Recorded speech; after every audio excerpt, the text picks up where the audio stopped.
Casa Maggiore 21 Februari 1676. Antonio Marcheselli lahir di tengah keluarga Nicola dan Caterina.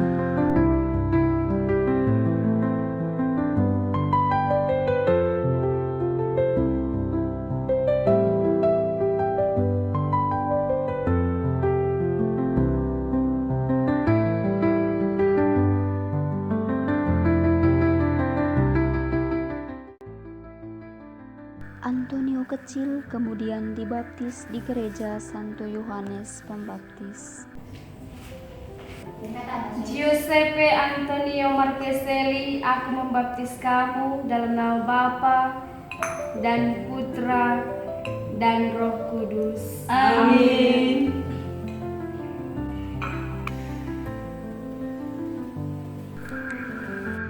Antonio kecil tumbuh menjadi anak yang riang. Ibu, Antonio pergi ke sekolah dulu ya, Bu? Oh iya nak, hati-hati di jalan ya. Jangan lupa rajin belajar ya. Siap, Bu. Antonio akan menuruti perintah Ibu. Ia rajin belajar. Antonio, kamu sedang baca buku apa? Kok kelihatan serius sekali? Iya, Bu. Antonio membaca buku tentang doa. Antonio sangat menyukai bukunya, Bu.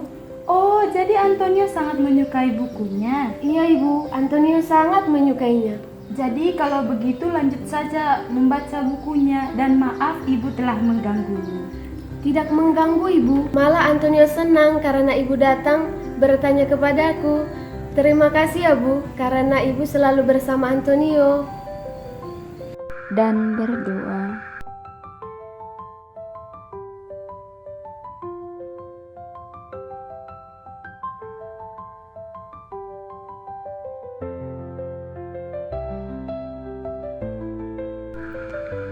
Antonio pun tumbuh dewasa. Ia memiliki niat untuk hidup membiara. Hal ini kemudian ia sampaikan kepada ibunya.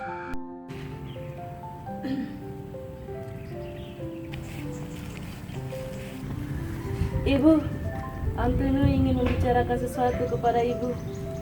Oh, kamu mau bicara apa? Antonio ingin masuk biara, Bu. Apa nak? Kamu ingin masuk biara? Iya, Bu. Antonio telah merindukannya dari dulu. Oh, kalau begitu, baiklah nak. Tapi ibu tidak tahu Antonio mau masuk biara yang mana. Oh, tenang, Bu. Antonio ingin menjadi biarawan konventual, Bu. Apa nak? Kamu ingin masuk biara konventual? Ibu ingin kamu masuk di biara Kapusin. Karena di Kapusin sangatlah baik dan cocok untuk kamu. Dan ibu yakin kamu pasti bahagia di sana. Antonio tetap ingin menjadi biarawan konventual karena di konventual Antonio bisa mendapatkan kekudusan. Ayolah, Bu. Oke, baiklah nak, jika memang itu yang terbaik untukmu. Terima kasih, Bu. Pada tahun 1691, Antonio meninggalkan Casa Maggiore dan pergi ke Bologna untuk memulai panggilannya sebagai seorang konventual. Bu, ibu jangan sedih ya, Bu. Antonio akan selalu ngirim pesan kepada ibu dan jangan lupa jaga kesehatan ibu. Baiklah Antonio, hati-hati di jalan ya. Antonio harus menjadi anak yang baik dan rajin berdoa. Ibu jangan sedih. Antonio akan selalu ingat pesan ibu. Sekarang Antonio pergi dulu ya, Bu.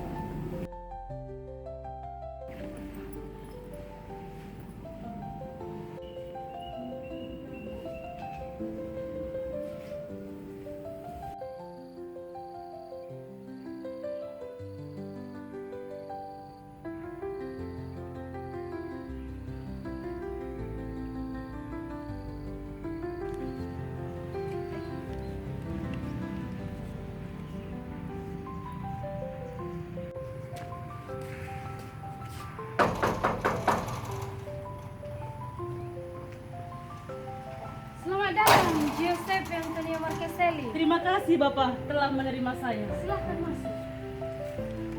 Pada 15 September 1691, Antonio menerima jubah novisiatnya dan memulai tahun novisiat.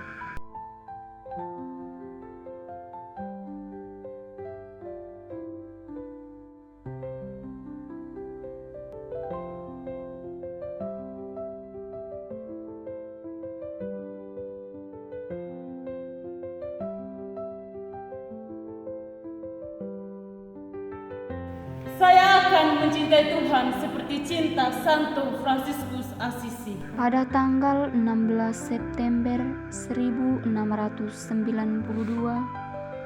Antonio menyelesaikan masa novisiatnya.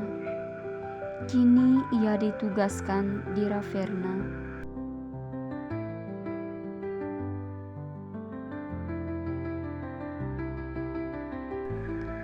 Antonio memiliki devosi yang besar kepada Maria Immaculata. Pada tahun 1701, Antonio meninggalkan Ravenna karena ia mendapat tugas baru di Sacro Convento. Di Assisi, ia berjumpa dengan Angela Maria del Giglio, dan akhirnya perjalanan suster Fransiskan misionaris dari Assisi dimulai. Selamat datang di Sacro Convento, saudara. Kami menunggu kedatangan saudara. Terima kasih saudara telah menerima saya. Antonio pun mulai berkhotbah di Basilika Santo Fransiskus.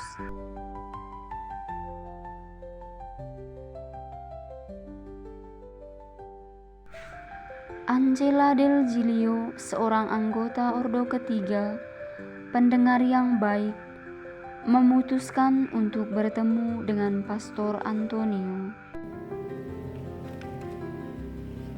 Padre, salam kenal, saya Angela dari Vincenza. Oh Angela, saya Padre Antonio.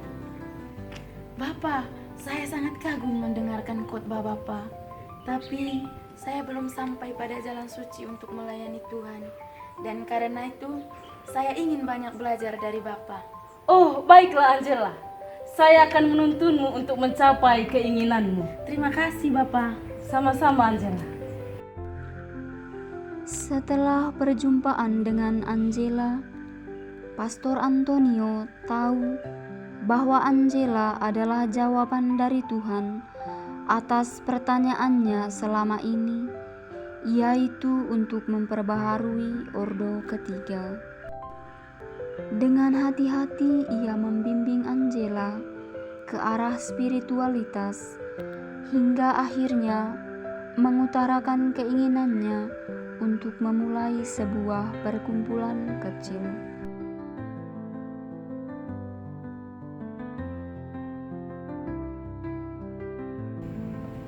Saudara, kirimkan surat ini kepada saudari Angela Maria del Giglio.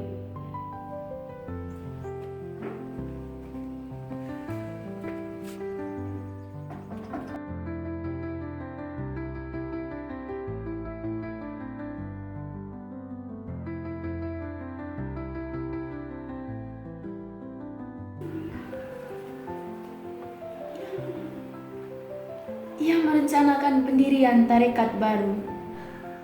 Beberapa hari kemudian, Pastor Antonio bertemu dengan Ibu Angela untuk membahas rencana sebelumnya.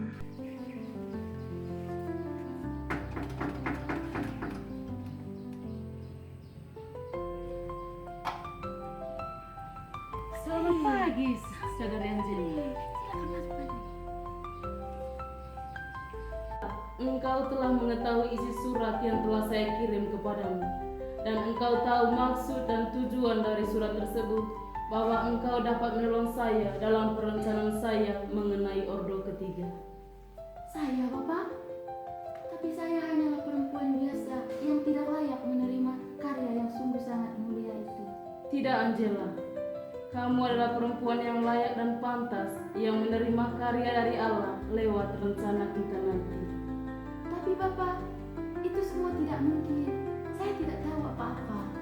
Angela, percayalah, Tuhanlah yang akan menuntunmu, dan rumah yang kita dirikan nanti, kamulah yang akan menjadi pendirinya. Angela akhirnya menerima tugas barunya tersebut. Mereka menyewa sebuah rumah di Jalan San Giacomo. Para saudariku, di rumah inilah kalian akan mencari pertolongan Tuhan. Dan bagi siapa yang tidak ingin menjadi kudus, tidaklah layak untuk rumah ini. Terima kasih Papa. Kami akan selalu ingat pesan Papa.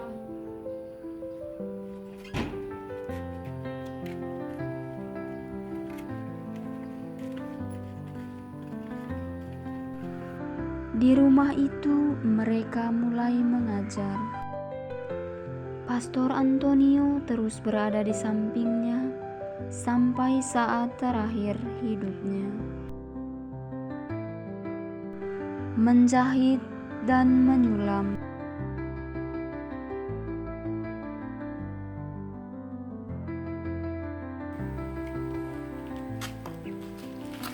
Madre, jangan terlalu banyak gerak. Istirahatlah. Madre, apakah Madre baik-baik saja? Tenang putri-putriku, jangan terlalu khawatir, saya baik-baik saja.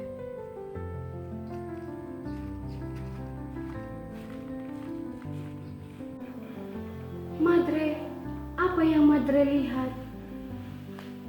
Aku melihat Tuhan, saudariku. Pastor Antonio terus berada di sampingnya sampai saat terakhir hidupnya. Bapak, terima kasih. Bapak sudah memberikan saya banyak tempat. Sama-sama saudariku. Aku memberkati saudari dalam nama Bapa dan Putra dan Roh Kudus. Amin.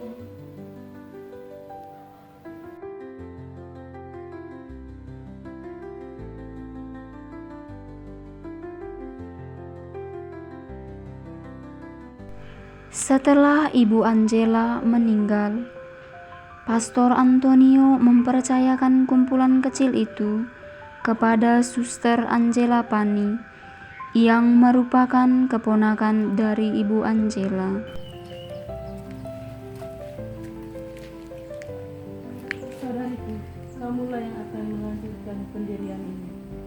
Dapatkah saya memimpin kawanan kecil ini, Padre? Iya, kamu pasti bisa. Namun pada tahun 1742, Suster Angela Pani menerima kabar bahwa Pastor Antonio jatuh sakit. Madre, Pastor Antonio jatuh sakit dan ia betul-betul sangat lemah. Putra-putriku yang terkasih, saya hamba Tuhan yang miskin, dengan rendah hati memberkati kalian semua dalam nama Bapa dan Putra dan Roh Kudus. Amin.